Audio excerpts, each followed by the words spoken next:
if your child has been receiving special education and related services, you're probably hearing the term LRE thrown around a little bit, so we're here to describe it for you.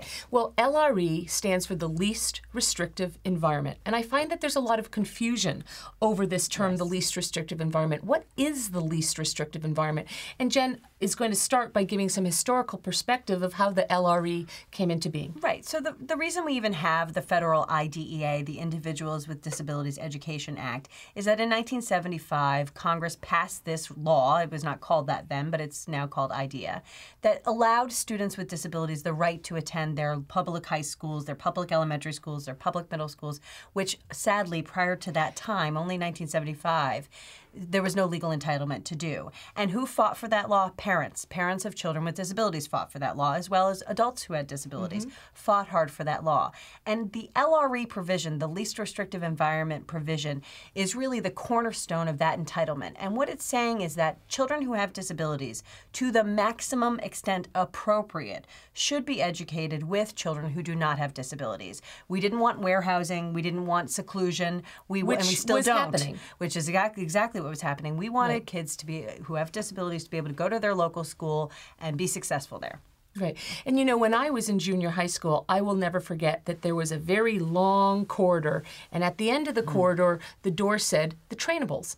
And sadly so, this is where children with special education needs were educated, and they very seldom came out of that room and were included with the other children. And so the emphasis in the 70s or after the 70s was to say, these children need to be educated to the maximum extent possible, and that's appropriate, with typically developing peers. Right. However, having said that, I think the least restrictive environment often gets confused with, well, the law says you must be educated with typically developing children, and then you hear the term inclusion is the law. Right. But in fact, inclusion is not, the term inclusion is not in the IDEA or the Individuals with Disabilities Education Act. So in other words, what is restrictive for one child may not be restrictive for another. Let me give you an example. Let's say you have a 15-year-old student who has an autism spectrum disorder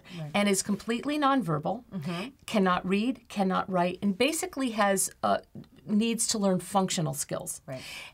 Can you imagine that child being in a typical 11th grade, 10th grade classroom where they're in with all the other peers, but they're receiving no meaningful educational benefit by being in that high school classroom setting? Well, and this is why LRE is as tied to individualized programming as any other aspect of the federal law. The individual needs, the unique needs of the individual child are always paramount.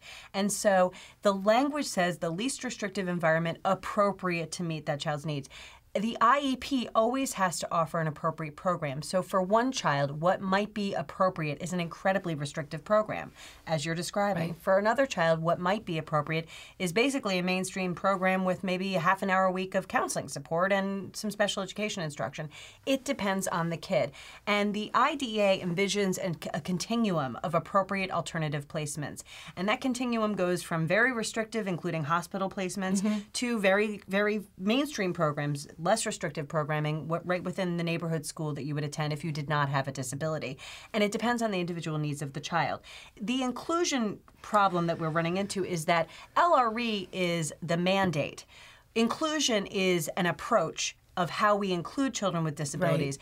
Right. And, you know, it is a very difficult thing to do well. And what I find frustrating, and I know you do too, is the concept of what I would call inclusion by osmosis, where school districts will say, well, let's just put this kid in a classroom with a whole bunch of kids who do not have disabilities and pretend that we don't have to change the program in any other way and the child will benefit from being in that classroom. Well, there are ways in which one could benefit, but it has to be done well. It takes thought. It takes sometimes outside expertise. And so inclusion, that word isn't necessarily the legal term, but it's often used interchangeably with LRE, and it really isn't the same thing. And regarding inclusion, I mean, I like to say that you can be in, but not with. Right. Okay, so just because you're sitting next to that typically developing child who's in regular education doesn't mean that you're benefiting in the same way that that student is. And back to the least restrictive environment continuum for a minute. The least restrictive environment is obviously to be in your public school, in your local neighborhood, full-time in the regular education classroom. Then a step down from that is perhaps the child has some push-in services by a related service provider, a speech and language pathologist, an occupational therapist. So they come into the classroom. They come into the classroom. Then maybe one step down on the continuum is that that child needs to be removed from the room, perhaps go to a resource room. Right. Then the next step down is maybe they spend a part of their day in a resource room and some part of their day in the regular education. And down it goes all the way to perhaps what is as restrictive as a hospital setting, right, which might be appropriate for a particular person with a particular disability and for their individual needs. That's the least restrictive environment. Well, and Julie, you hit on a word that is actually right in the language of the statute that is important, the word removal.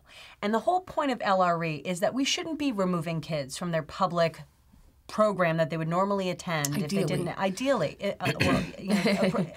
unless the school district has used every resource that they can, pretty much, to make sure that the child cannot be included appropriately in the mainstream. So removal should only occur if supplemental aids and resources cannot achieve inclusion satisfactorily. And what I see a lot is, and if you look at it from that historical civil rights perspective, that makes sense. You're not supposed to be pulling a kid from the program they would otherwise go to unless you've tried other measures and it's not working. What I see a lot of families struggle with is, I think my child needs a one-to-one paraprofessional in the mainstream in order to be successful there. The school district doesn't want to have to spend the resources to give the child the paraprofessional so that they can be in the mainstream, and therefore they pull the kid and put him all day in a self-contained classroom.